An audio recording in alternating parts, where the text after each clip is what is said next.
Alright, so we're going to do some review on major organs in the body and their digestion and processes. So first we have the gallbladder. So the gallbladder, so bile is made in the liver and then stores bile in the gallbladder.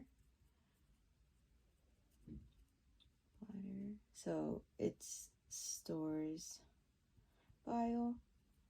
And then CCK will really kind of tell the gallbladder to release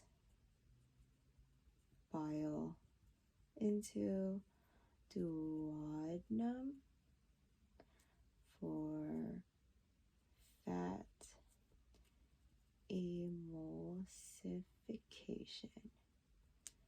It's pretty much what we need to know about the gallbladder.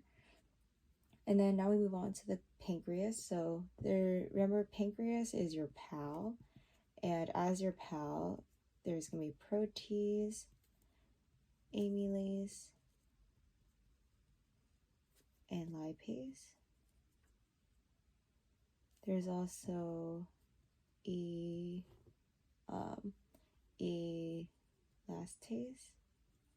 and these are enzymes that kind of break down those macronutrients.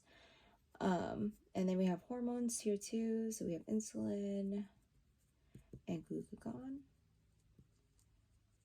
And then the pancreas produces like pancreatic juices, creates HCl. Oh, sorry, not HCl. It creates bicarb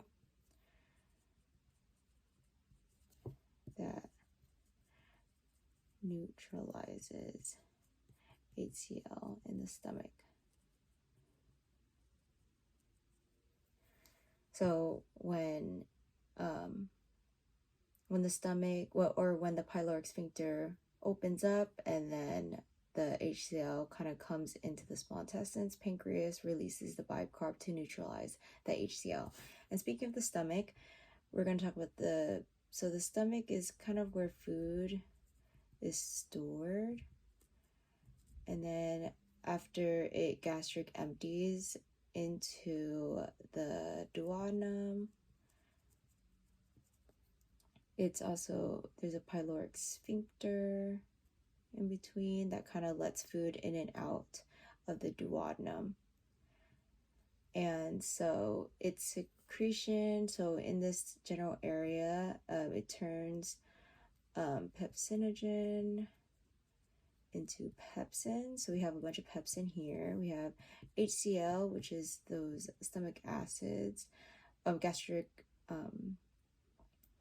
and then we have gastric lipase. We also have intrinsic factor. So intrinsic factor is really important because it's kind of like the home in the stomach, and if you were to get like a gastrectomy or parts of your stomach removed, then you can have some malabsorption issues because intrinsic factor is really important for B12. And also HCl is really important for that iron absorption as well. And then digestion, so it digests proteins and fats here. And then absorbs water, alcohol, and then some meds are also absorbed there. So it's a bit of an overview of some organs in our GI tract.